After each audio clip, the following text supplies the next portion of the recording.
Get ready to enter the Thrivetime Show. We started from the bottom, now we here. We started from the bottom and we'll show you how to get here. Started from the bottom, now we here. We started from the bottom, now we here. We started from the bottom, now we're on the top. Teaching you the systems to get what we got. Colton Dixon's on the hooks, I break down the books. Z's bringing some wisdom and the good looks. As the father of five, that's why I'm a dive. So if you see my wife and kids, please tell them hi. It's the CNC up on your radio. And now 3, 2, 1, here we go. We started from the bottom, now we here. We started from the bottom and we'll show you how to get. All right, Terry. Clay, Hey, good to see you. Thank you so much for being here today. And we are talking today about the 5 mindsets a successful franchise owner must have. Terry, I think this is huge because I think a lot of people believe that if they buy a franchise, oh baby, they're just going to be successful. Money will just come in and that's it. They buy the right franchise and then they're good to go. But really, it comes down to some of these 5 mindsets they all have to have. And before we get too far into it, I want to ask you, do you truly believe that nearly anybody can become successful as a franchise owner if they buy a proven system and if they're committed to implementing that system with discipline and determination? Absolutely. Yeah, you rarely will find that anyone fails in a franchise system who stays inside the guardrails of the model.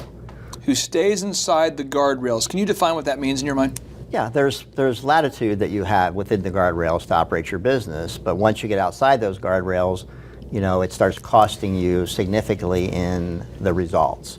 So if you're going to invest in a franchise model, you need to be committed to following that model. I call it the Nike principle. Just do it. Just accept it, believe in it, and just go out there and make it happen. I tell a story about, hypothetically about a McDonald's franchisee who's just opening up tomorrow and they're getting their unit ready to open, and the owner looks out front and sees the sign truck pull out. The golden arches are already there, and the sign truck starts to lift the sign up that says billions and billions served. He freaks out, throws the clipboard to the ground, runs out there frantically waving his arms. Don't put that sign on my McDonald's. And the sign guy's saying, what do you mean? He said, I haven't served any yet. That's, that thing to have it, believe it, to see it themselves before they believe in that model. Now that's a strange analogy, but that's what you can get caught up in. I see that kind of thing though all the time.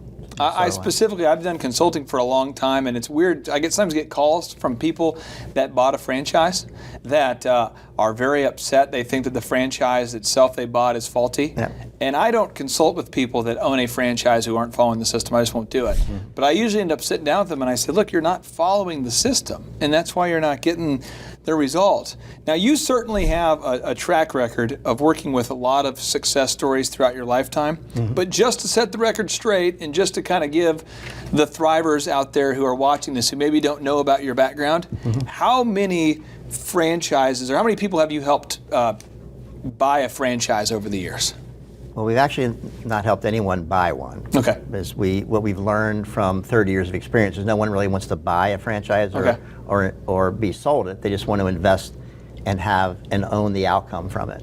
So we've helped people discover how to do that. And over 30 years, there's been tens of thousands of people we've empowered to do that. Plus, we've worked with over 670 different franchise concepts to match them up with. 670. That's amazing. That's amazing. Well, we're going to talk about mindset number 1 from a guy who certainly knows everything there is to know about franchises, or at least almost everything there is to know, is you must be a purpose-driven person. I hear many successful business owners constantly talking about the importance of having a clear vision for your business and life. And there's countless books out there that talk about the importance of having a clear vision. But as a franchise owner, why is it so important for somebody who actually owns a franchise to have a crystal clear vision for their business? Well, you talk about the purpose, and we talked a little bit earlier about the idea of creating the vision of what's going to motivate you to get out there, get up every day and drive that business. And certainly franchisors are looking for franchisees that come with what we call batteries included. So they have that, that drive that they're going to succeed in and are willing to do what it takes to do that. So it's a mindset, but the good news about a franchise is because it's systematized and it has ways for you to use a recipe approach of building on a predictable outcome of that recipe. A lot of the things that, in the way of mindset will be accomplished as a byproduct of just letting the system work for you. Okay. So if I'm somebody who's watching this and I maybe haven't seen any of the other trainings that you have up here or the other entrepreneurs have up here about vision, and what are some action steps that I can do to go ahead and create that crystal clear vision for my business? Well, the first thing you want to do is work with the franchisor involved to focus on the areas that are most critical about performance enhancement associated with the model you've invested in. Okay. So don't get too creative about building a plan. The franchisor is going to be very much able to assist you on the elements that are going to be most important, that's going to motivate you. Plus, they're going to connect you with similar people from backgrounds and styles that are already achieving income, lifestyle, wealth, and equity in that model that are going to allow you to be mentored by them and to grow. Now, once somebody has a clear vision for their life, would you recommend that they write their vision down somewhere where they can see it all the time, or would you recommend, what do you recommend they do on an ongoing basis to keep themselves on track to make sure that they're implementing the vision that the franchisor has, the corporate office, and that they have for their own lives? Well, you certainly want to have it written down, and you certainly want to have visuals that motivate you. Now, the visuals that motivate you may not motivate me, and vice versa, but it's important to have visuals that trigger the emotions and the drive that for you will get you out every morning driving and implementing on that system. So it's critical to do that. You have to have those things visualized and written down. I love it. So have them visualized, have them written down. Now, mindset number 2 is you must have a desire to master the skill of communication. Terry, why do successful franchise owners have to be committed to mastering this skill of communication? Well, you know, that will vary depending on the system that they've invested in and the amount of communication. The good news is, as an owner of a franchise, you're not always going to be the person running the day-to-day operations. Okay. Lots of times you're gonna bring team members in, and the franchisor is going to help you bring in the right fit talent to complement the owner's unique abilities, especially if communication may not be one of the high points for them. Let's say that I bought a franchise and I'm not a good communicator. You're saying I can go out there and hire somebody else who is a great communicator? It's absolutely, it's done all the time. Okay, so and what we're saying, I just want to make sure that the Thrivers watching this get it. We're not saying that you specifically have to be a master communicator. We're saying that your franchise, in your franchise business, exactly, somebody has to be a master communicator. You as the owner need to be committed to make sure that you have that in your team. Okay, and I hope that if you're watching this and you're saying, I'm a bad communicator, that might be something where you might say, well, I'm going to delegate that. And I want to read a quote just stressing the importance of having somebody on your team who is a good communicator. Jim Rohn, the famous success author, he said, take advantage of every opportunity to practice your communication skills so that when important occasions arise, you will have the gift, the style, the sharpness, the clarity, and the emotions to affect other people. Terry, you've seen it over and over and over, but what happens in business when a business owner, or I would say when a business does not have anybody on payroll who's a good communicator? What happens when poor communication becomes the norm? Well, when there's lack of communication or poor communication, things break down rapidly. When you have predictable systems and process in place and the communication doesn't take place, and then people get creative and they move outside those systems and processes. And it's not, then you don't have a predictable outcome. What are some examples of things you've seen franchise owners do who are bad communicators? These franchisees who, they bought a franchise, they're terrible communicators, no one on their staff can communicate. What are some of the crazy things you've seen happen over the years as a result of poor communication? Well, back in the day when all the updates to the system and the model were sent to the franchisees via mail to add and replace in their manual, there are literally thousands of pictures out there of going into a franchise owner's office and finding 3 or 4 years of those unopened stacked in the corner. So that is the epitome of no communication. So that happens fairly regularly. So one of the keys would be keeping up with the current model practices, because they're constantly evolving and improving a franchise model. So if you're not communicating that, or if it's not being communicated well within your organization, you're going to be actually operating out of what we call system sync. So you'll be out of compliance with the license.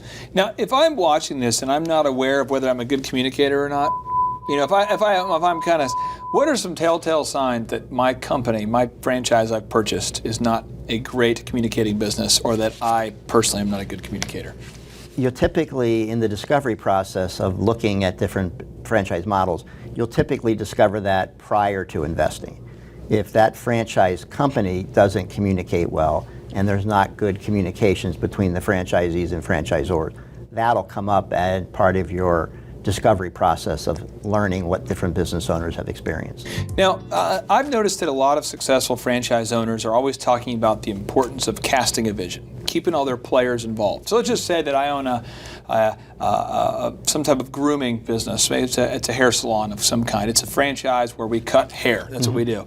I've got to be able to keep all 10, 15, 20 employees engaged and wanting to show up at work and do a good job. Otherwise, it doesn't work. How important is being able to cast the vision as it relates to inspiring employees? That's a great point. I actually owned 2 hair care franchises myself many years ago. Had 13 to 15 stylists on staff in each one of them. Wow. And it's in that particular scenario, keeping that in front of them on a regular basis, hourly, is crucial. But it's not necessarily the owner who does that. The franchise company and the franchisors developed a way for those team leaders and for the managers to understand how to continually motivate and keep those individuals inspired about the vision of why we're here, what we're striving for, having targets that are set up that are motivating for those types of employees, and that'll vary by franchise to franchise. If you're watching this and maybe you already own a franchise and you're saying, my team is not motivated, usually it has to do with your lack of ability to engage the employees. And so either you need to find somebody who can do that for you, or you need to get good at it yourself. But that vision really helps keep people inspired. I want to ask you this, though, is it seems as though one of the communication skills that you have to be successful in the world of franchising and the world of just self-employment, really, is you have to be able to train people, or at least somebody on your team needs to be able to train people. Absolutely. How important is it for these franchise owners to be able to train their staff? It's critical. It's a crucial result that has to happen, and it has to be predictable, has to be consistent. And the beauty of franchising is that is the foundation of why franchises are so successful, because they've mastered the ability of adult education. And it's difficult to train adults. You typically can educate and inform them, but you not always can train them. And they have systems in place, live programs, video programs, and now they have virtual online programs that are constantly allowing the franchise owner to expose their team members and employees to the most up-to-date current training available, and then refresher types of situations. Now, John D. Rockefeller, the man who was once the world's wealthiest man, he said this quote that always blows me away.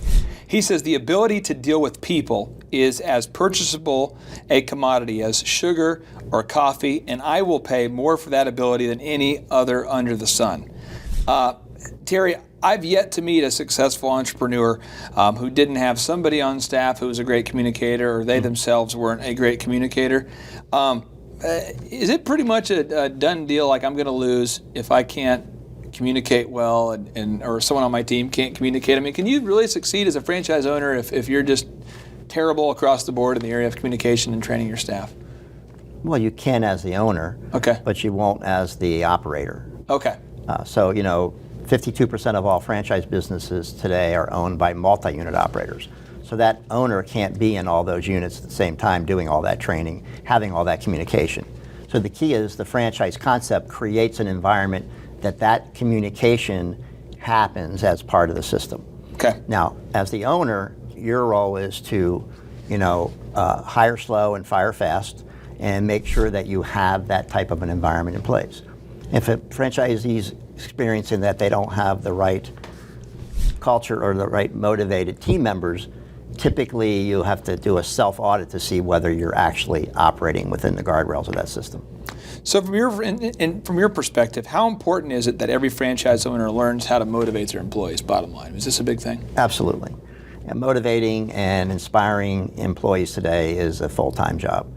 the greater majority of employees that are surveyed are lacking the kind of environment that inspires them to do the best they can do. I have said for years, and maybe someday I'll get proven right in this, but I've always said that I feel that management really comes down to the ability to mentor and motivate team members. And I think that for people like myself, I'm pretty much a task-orientated, get stuff done sort of person. I wouldn't compare myself to having the kind of intensity they have in the military, but people a lot of times will say, well, you're kind of like a military guy, you just get stuff done.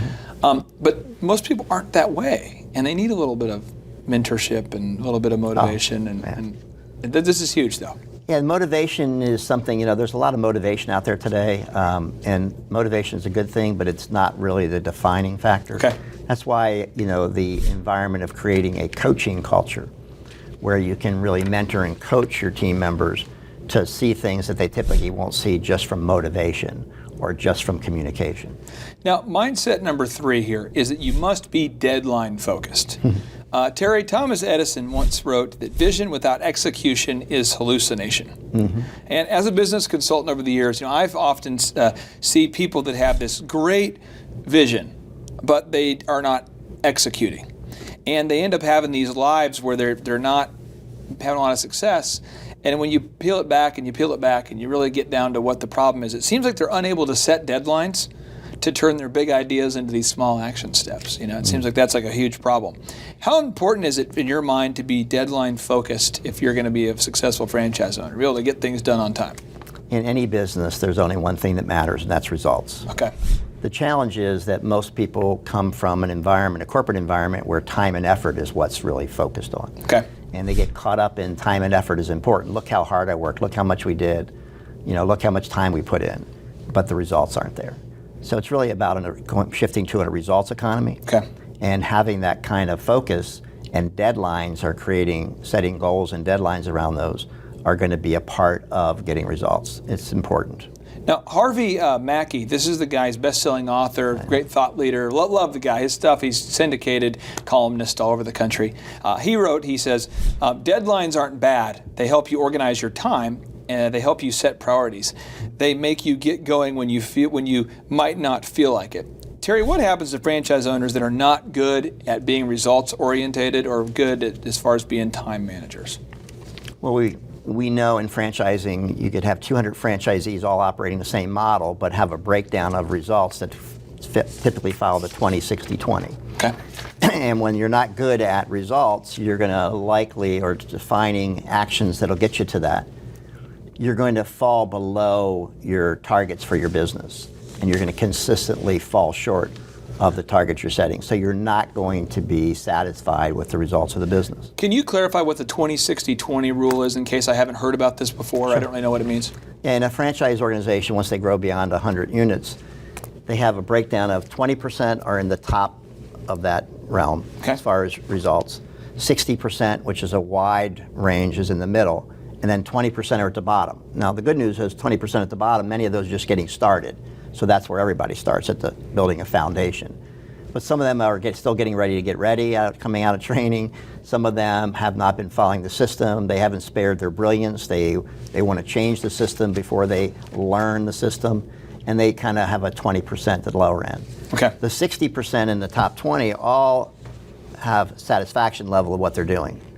If you're not intentional about these types of things and you're not really focused on those, you're going to fall into that 20%. Terry, now we're moving on to mindset number 4. This is one that I'm a huge fan of, and I think I cannot understate how important this mindset is here. But it's the mindset number 4 is you must be a relentless learner. And Terry, as I've traveled around the world meeting more and more successful entrepreneurs each week, millionaires and everyday success stories, it seems as though they're all relentless learners in their own way. Some read books. Some take people out to lunch and pick their brains. Some people study the environment around them. Some listen to audiobooks. I mean, everyone has their own mind way they do it. But in your mind, how important is it for every entrepreneur who wants to achieve big success to become a relentless learner? It's up there in the top 1 or 2 areas as far as continual education, continual improvement to yourself, and being on top of your game is part of being successful. My favorite saying is, it's what you learn after you think you know it all that really counts. And that's when the learning really starts to apply. Now, you can put yourself in environments that you are exposed to learning, but if you think you know it all, nothing changes. Well, let's a little story time with Terry Powell here. We talked a little bit about this off camera, but as you know, I named my son after Napoleon Hill. His name's Aubrey Napoleon Hill Clark, and it's because Napoleon Hill wrote Think and Grow Rich, a book that just changed my life. It was just awesome. I remember reading it and thinking about how different my life could be as a result of that. Can you tell me about when you first read Think and Grow Rich, and maybe where you were at in life, and kind of how that changed your mindset, just that one book? Yeah, I was a very frustrated employee of a company that had hired me from Maryland and moved me to Connecticut to run an operation for them at a very young age. It was unusual to be in that type of situation at my age, and quickly became frustrated with that corporate environment. I was looking to break out on my own and was fearful of it and was reluctant to do it. And a mentor suggested the book. And, it really changed everything for me, because the whole idea of thinking to grow rich, really for me kind of simplified it. And it was really about our intentions and our thoughts and the way we thought about how we were going to achieve success. That was all that mattered. It wasn't all the other things that I blamed it on or felt that were limiting in situations. It wasn't my beliefs that were limiting, it was everything else that was impacting it. And I took control of that. And that one book and the mindset the mindsets and the ideas that you got out of it have probably been worth millions of dollars of gross revenue to you over the years, right? Tens of millions of dollars. Tens of millions of dollars. That one book. And so I just want to encourage, if you're watching this and you're like, why do I need to do relentless learning? I just want to make sure that we don't confuse that with, I remember going to college, and nothing against college, and there's things you can learn there. But I remember having a class, very in-depth class, and I'm always joking about it because it was so frustrating to me. We were studying the heck out of the Mesopotamia. I knew about the river valley and the Euphrates and the Tigris River and all these things, and I've never made any money as a result of this information. I mean, I unless there's Thrivers who are subscribing now because of my vast knowledge of this region. And so when I thought of relentless learning, I'm thinking about, you mean I have to study the Mesopotamia? We're talking about practical education here, right? Exactly, practical and self-development. Constantly, a continual improvement mindset. Realizing that you can't stay stagnant unless you want to continue to get the same result. Now, there's a quote here by the best-selling author, top-level business consultant, Brian Tracy. This quote just blows my mind every time. It says, "No one lives long enough to learn everything that they need to learn starting from scratch. To be successful, we absolutely, positively have to find people who have already paid the price to learn the things that we need to learn to achieve our goals." To me, nothing applies more to franchising than this quote. Every single franchise concept had an entrepreneur who started a business that wasn't franchised, that he decided that by creating the success formula, making the mistakes, that he could then franchise it. And that's how franchisees learn. So if you're buying a franchise, I mean, essentially you're paying a price to not start from scratch. Start from scratch. And you're learning a system that works, and it's replicatable, it's duplicatable, and it allows you to have more success. But that's what we're doing. We're basically paying for that relentless learning. So when corporate maybe sends a update via email of something we need to know or a new thing, we need to read that stuff. We don't need to put the blinders on here. That's for sure. Now, Terry, from your experience, what types of things do relentless learners do on a daily basis to get that education? Or what kind of things are they typically doing? Is it audiobooks? Is it reading? What kind of things do you do, or do you see people do that have become relentless learners? Well, I function better in an auditory frame, so I like to listen to things. Really? So that for me is, but there's lots of people that use different ways to accomplish that. But you mentioned about surrounding yourself with those people that you aspire to be, or that have the experience and knowledge that you haven't gotten in your business or in your success criteria. And really surrounding yourself. I learn more from those others or at least as much as I do from reading or listening to audiobooks or going to seminars or education processes. I just want to encourage, if you're watching this and you say, I really struggle reading, somebody else maybe really struggles with audiobooks, someone else might really struggle. The main thing is to find what works for you and just don't stop. Be relentless about it. And you want to apply this knowledge. Whether it's Steve Jobs or it's Walt Disney or it's countless success stories. I've noticed that all these entrepreneurs have the mindset and the belief what Napoleon Hill said, where he says every adversity, every failure, every heartache carries with it the seed of equal or greater benefit. Again, every adversity, every failure, every heartache carries with it the seed of an equal or greater benefit. Basically, through failure, you can have learning opportunities. Do you believe this as well? Absolutely, and I think I've perfected it. Okay, I've had a lot of failures that I've learned from over the years, and being clear about learning from those. The challenge is a lot of entrepreneurs will not be very good at making mistakes, and they'll beat themselves up when something goes wrong rather than taking the time to learn and grow from that.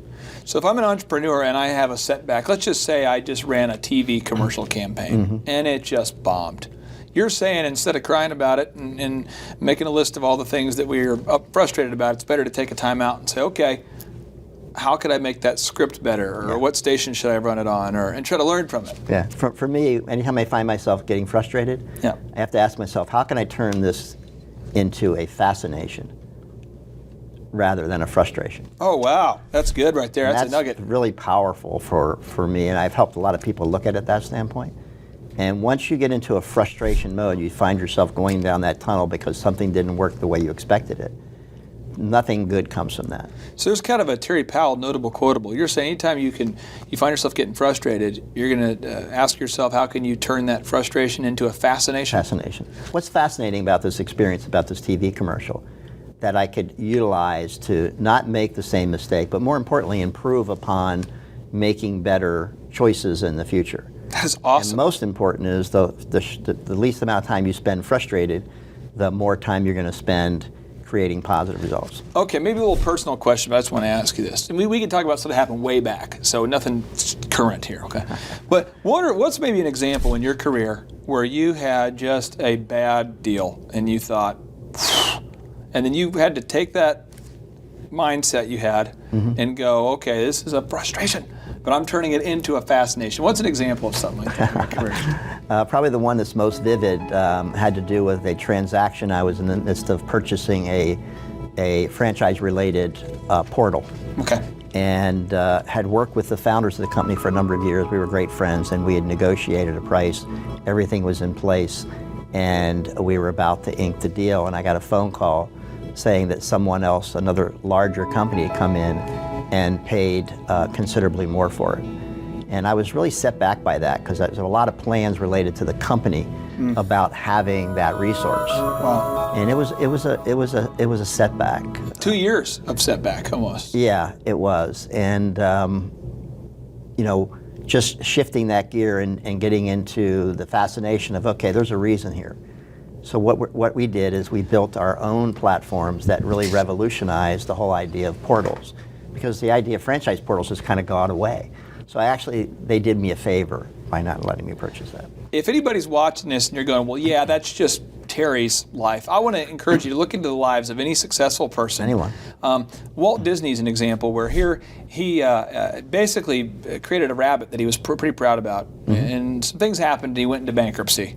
So then he came up with a new, this is years later, he comes up with a new design for a mouse. And I believe the mouse was called Mortimer. Then his wife's like, that Mortimer's not the name you want, and you need to change the shape. And then he came up with this thing, which is his third round of revision, this obscure character called Mickey Mouse. And now, everybody celebrates Mickey Mouse, but it was on his third try. And I think a lot of times people don't realize how many attempts that original cartoon that set the foundation for Disney World and all the Disney things we know about today, that took place over a 5 and 6 year window of time. This wasn't in like 6 months. So a 2-year setback, these are things that are par for the course. Absolutely. You can expect them and welcome them. But take a look at Thomas Edison. Look how many times he failed with the light bulb. Yeah, I had read about him having like 10,000 logged experiments. I started doing the math on that, and I was going, well, there's 365 days a year.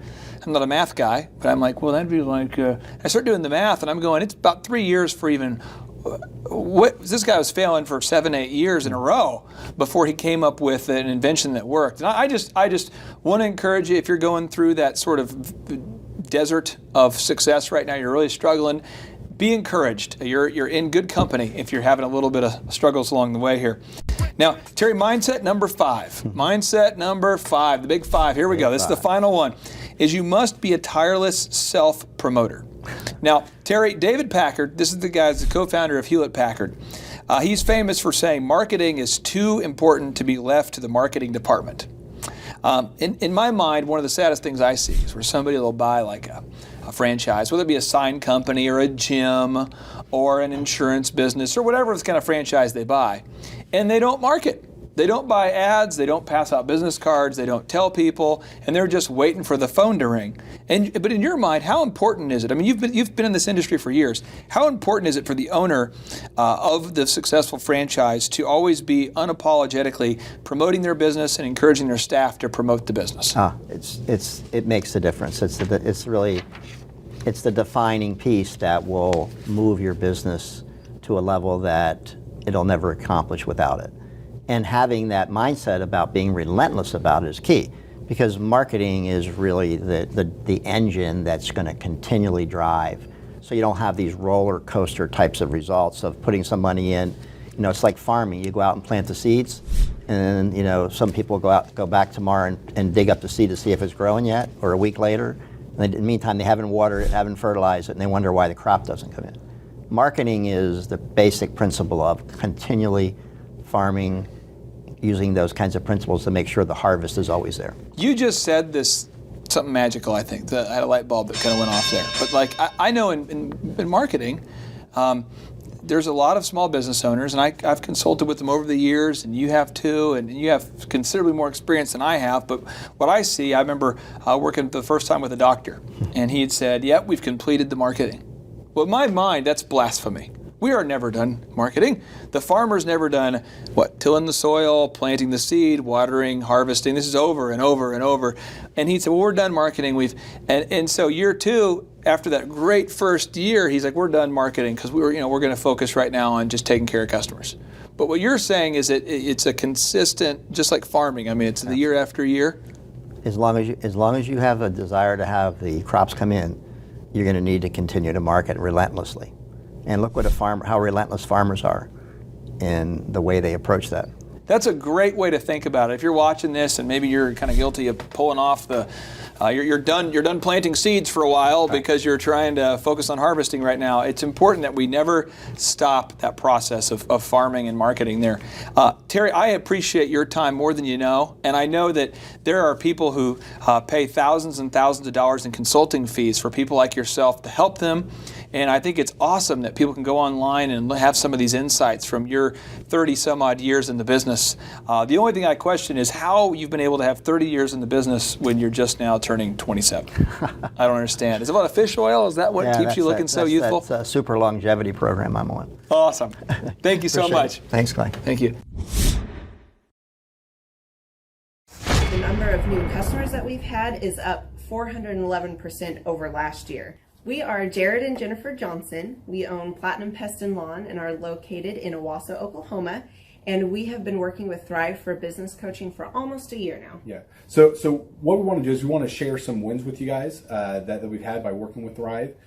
First of all, we're on the top page of Google now. Okay. I just want to let you know what type of accomplishment this is. Our competition, Orkin, Terminex, they're both $1.3 billion companies. They both have 2,000 to 3,000 pages of content attached to their website. So to basically go from virtually non-existent on Google to up on the top page is really saying something. But that's come by being diligent to the systems that Thrive has, by being consistent and diligent on doing podcasts and staying on top of those podcasts to really help with getting up on with their listing and ranking there with Google. And also we've been trying to get Google reviews, asking our customers for reviews. And now we're the highest rated and most reviewed pest and lawn company in the Tulsa area. And that's really helped with our conversion rate. and the number of new customers that we've had is up 411% over last year. Wait, say that again. How much are we up? 411%. Okay, so 411% we're up with our new customers. Amazing. Right. So not only do we have more customers calling in, we're able to close those deals at a much higher rate than we were before. Right now, our closing rate is about 85%, and that's largely due to, first of all, like our Google reviews that we've gotten people really see that our customers are happy, but also we have a script that we follow. And so when customers call in, they get all the information that they need. That script has been refined time and time again. It wasn't a one and done deal. It was a system that we followed with Thrive in the refining process, and that has obviously the 411% shows that system works. Yeah. So here's a big one for you. So last week alone, our booking percentage was 91%. We actually booked more deals, more new customers last year than we did the first 5 months. Or I'm sorry, we booked more deals last week than we did the first 5 months of last year from before we worked with Thrive. So again, we booked more deals last week than the first 5 months of last year. And it's incredible. But the reason why we have that success is by implementing the systems that Thrive has taught us and helped us out with. Some of those systems that we've implemented are group interviews. That way we've really been able to come up with a really great team. We've created and implemented checklists. That way everything gets done and it gets done right. It creates accountability. We're able to make sure that everything gets done properly, both out in the field and also in our office. And also doing the podcast, like Jared had mentioned, that has really, really contributed to our success. But that, like I said, the diligence and consistency in doing those and that system has really, really been a big blessing in our lives. And also, it's really shown that we've gotten the success from following those systems. Yeah. So before working with Thrive, we were basically stuck. Really no new growth with our business. And we were in a rut, and we didn't know. The last 3 years, our customer base had pretty much stayed the same. We weren't shrinking, but we weren't really growing either. Yeah, and so we didn't really know where to go, what to do, how to get out of this rut that we're in. But Thrive helped us with that. They implemented those systems. They taught us those systems. They taught us the knowledge that we needed in order to succeed. Now it's been a grind. Absolutely, it's been a grind this last year. But we're getting those fruits from that hard work and the diligent effort that we're able to put into it. So again, we were in a rut. Thrive helped us get out of that rut. And if you're thinking about working with Thrive, quit thinking about it and just do it. Do the action, and you'll get the results. It will take hard work and discipline, but that's what it's going to take in order to really succeed. So we just want to give a big shout out to Thrive, a big thank you out there to Thrive. We wouldn't be where we're at now without their help. Hi, I'm Dr. Mark Moore. I'm a pediatric dentist. Through our new digital marketing plan, we have seen a marked increase in the number of new patients that we're seeing every month, year over year. 1 month, for example, we went from 110 new patients the previous year to over 180 new patients in the same month. And overall, our average is running about 40 to 42% increase month over month, year over year. The group of people required to implement our new digital marketing plan is immense, starting with a business coach, videographers, photographers, web designers. Back when I graduated dental school in 1985, nobody advertised. The only marketing that was ethically allowed in everybody's eyes was mouth-to-mouth marketing. By choosing to use the services, you're choosing to use a proven turnkey marketing and coaching system that will grow your practice and get you the results that you're looking for. I went to the University of Oklahoma College of Dentistry, graduated in 1983, and then I did my pediatric dental residency at Baylor College of Dentistry from 1983 to 1985.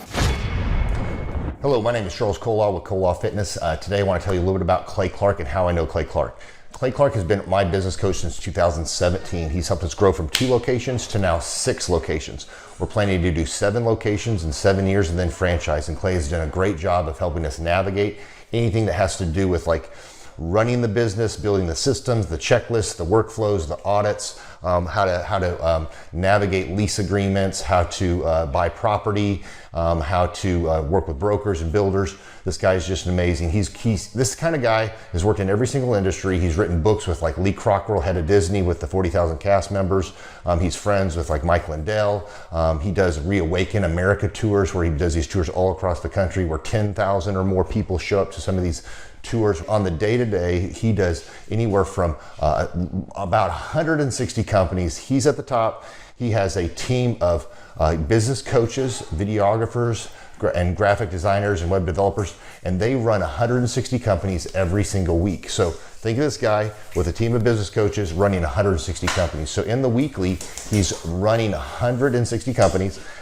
Every 6 to 8 weeks, he's doing Reawaken America tours. Every 6 to 8 weeks, he's also doing business conferences where 200 people show up, and he teaches people a 13-step proven system that he's done and worked with billionaires, helping them grow their companies. So I've seen guys from startups go from startup to being multimillionaires, teaching people how to get time freedom and financial freedom through the system. Critical thinking, document creation, putting it into organizing everything in their head to building into a franchisable, scalable business. Like one of his businesses has like 500 franchises. That's just one of the companies or brands that he works with. So amazing guy. Elon Musk kind of like smart guy. He kind of comes off sometimes as socially awkward, but he's so brilliant, and he's taught me so much. When I say that, like Clay is like, he doesn't care what people think when you're talking to him. He cares about where you're going in your life and where he can get you to go. And that's what I like most about him. He's like a good coach. A coach isn't just making you feel good all the time. A coach is actually helping you get to the best you. And Clay has been an amazing business coach. Through the course of that, we became friends. I was really most impressed with him is when I was shadowing him one time. We went into a business deal and listened to it. I got to shadow and listen to it. And when we walked out, I knew that he could make millions on the deal, and they were super excited about working with him. And he told me, he's like, I'm not going to touch it. I'm going to turn it down, because he knew it was going to harm the common good of people in the long run. And the guy's integrity just really wowed me. It brought tears to my eyes to see that this guy, his highest desire was to do what's right. And anyways, just an amazing man. So anyways, impacted me a lot. He's helped navigate anytime I've got nervous or worried about how to run the company, or navigating competition and an economy that's like, I remember we got closed down for 3 months. He helped us navigate on how to stay open, how to get back open, how to just survive through all the COVID shutdowns, lockdowns. I'm Rachel with Tip Top Canine, and we just want to give a huge thank you to Clay and Vanessa Clark. Hey guys, I'm Ryan with Tip Top Canine. Just want to say a big thank you to Thrive 15. Thank you to Make Your Life Epic. We love you guys, we appreciate you, and really just appreciate how far you've taken us. This is our old house, right? This is where we used to live a few years ago. This is our old neighborhood. As you can see, it's nice, right? So this is my old van and our old school marketing, and this is our old team. And by team, I mean it's me and another guy. This is our new house with our new neighborhood. This is our new van with our new marketing, and this is our new team. We went from 4 to 14, and I took this beautiful photo. We worked with several different business coaches in the past, and they were all about helping Ryan sell better and just teaching sales, which is awesome, but Ryan is a really great salesman. So we didn't need that. We needed somebody to help us get everything that was in his head out into systems, into manuals and scripts, and actually build a team. So now that we have systems in place, we've gone from 1 to 10 locations in only a year. In October 2016, we grossed 13 grand for the whole month. Right now it's 2018, the month of October. It's only the 22nd. We've already grossed a little over 50 grand for the whole month, and we still have time to go. We're just thankful for you, thankful for Thrive and your mentorship, and we're really thankful that you guys have helped us to grow a business that we run now instead of the business running us. Just thank you times 1,000. Whoa! The Thrivetime Show 2-day interactive business workshops are the world's highest rated and most reviewed business workshops, because we teach you what you need to know to grow. You can learn the proven 13-point business systems that Dr. Zellner and I have used over and over to start and grow successful companies. I mean, we get into the specifics steps on what you need to do to optimize your website. We're going to teach you how to fix your conversion rate. We're going to teach you how to do a social media marketing campaign that works. How do you raise capital? How do you get a small business loan? We teach you everything you need to know here during a 2-day, 15-hour workshop. It's all here for you. You work every day in your business, but for 2 days you can escape and work on your business and build these proven systems so now you can have a successful company that will produce both the time freedom and the financial freedom that you deserve. You're going to leave energized, motivated, but you're also going to leave empowered.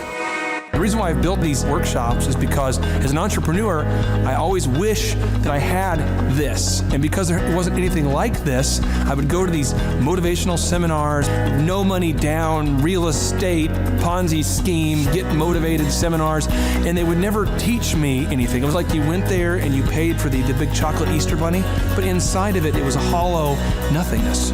And I wanted the knowledge, and they're like, oh, but we'll teach you the knowledge after our next workshop.